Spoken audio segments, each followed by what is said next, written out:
বিসমিল্লাহির রহমানির রহিম। আসসালামু আলাইকুম এভরিওয়ান। আমি ফাইজান্স মম। আশা করছি আপনারা সকলেই ভালো আছেন।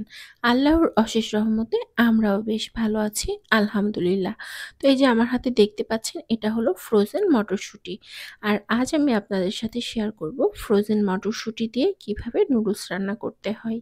তো সেই সাথে থাকছে আরও অন্যান্য সবজি। তো সবকিছু দিয়েই আমি রান্নাটা করব। তবে হ্যাঁ, যেহেতু সারা বছর মটরশুঁটি পাওয়া যায় না, এজন্য আমি ফ্রোজেন করেই রাখি।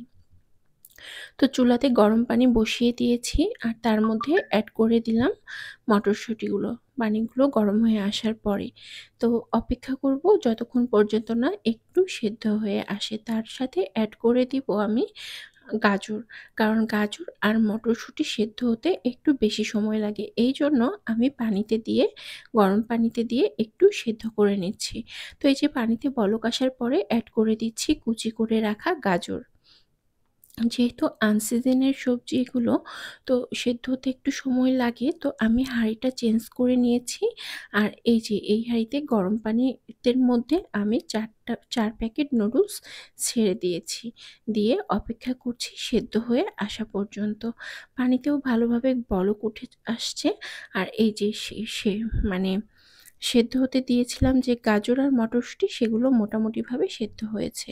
তো পানি ঝরিয়ে নিচ্ছি একটি ঝাঁকাতে পানি মানে গরম পানিটা ঢেলে নিচ্ছি যাতে করে গরম পানিগুলোও চলে যায় আর মটরশুঁটিগুলো সুন্দরভাবে ছাঁকা হয়ে যায়। তো এই যে দেখুন নুডলসও সেদ্ধ হয়ে গেছে। এ পর্যায়ে পানি ঝরিয়ে নিলাম আর কড়াইতে দিয়ে দিয়েছি পেঁয়াজ কুচি সামান্য তেল দিয়ে। তার সাথে অ্যাড করে দিচ্ছি এ পর্যায়ে এসে টমেটো, মটরশুঁটি, গাজর আর সামান্য পরিমাণ লবণ। যাতে করে এই সবজিগুলোর মধ্যে একটু লবণ ঢোকে আর খেতেও বেশ ভালো লাগে। তো দেখেন ভাজা, ভাজা হয়ে আসার পরে বা আমি যতটুকু মানে 50% ভেজে নিয়েছি তারপরে আমি কিন্তু এখানে অ্যাড করে দিয়েছি ২ টা ডিম। যেহেতু আমি ৪ প্যাকেট নুডলস নিয়েছি তাই আমি ২ টা ডিম দিয়েছি। আর সেই সাথে তো অন্যান্য সবজি থাকছেই। এইজন্য আরকি ২ টা ডিম দিয়েছি। তো ডিমে আমি এক্সট্রাভাবে লবণ বা মরিচ গুঁড়ো না দিয়ে আমি দিয়ে দিয়েছি যে ৪ প্যাকেট নুডলসের একটা মসলা মানে ৪ টা মসলার প্যাকেট আছে না? সেখান থেকে একটা এড করে দিয়েছি। যাতে করে ডিম থেকে কোনো বাজে গন্ধ না আসে। মানে ব্যাড স্মেলটা যাতে করে না থাকে। যেহেতু এটা আমার বাচ্চাও খাবে।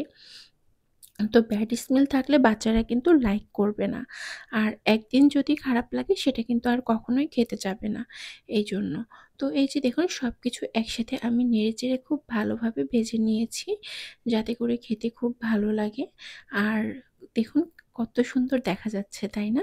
তার সাথে অ্যাড করে নিলাম আমি সেদ্ধ করে পানি ঝরিয়ে রাখা নুডলসগুলোকে। নিয়ে আমি খুব ভালোভাবে নেড়েচেড়ে দিচ্ছি আর তার মধ্যে অ্যাড করে দিচ্ছি বাকি ৩ প্যাকেট মসলা। দিয়ে আমি আবারও নেড়েচেড়ে ভালোভাবে মিক্স করে নিব।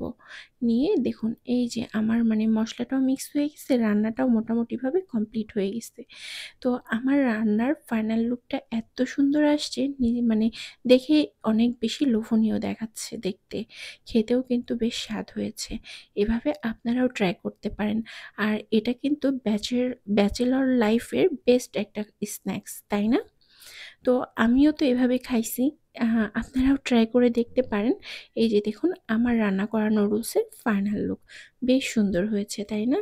আর এই যে আমি সালাদ ছড়িয়ে দিয়েছি যাতে করে খেতে বেশ ভালো লাগে। আল্লাহ হাফেজ।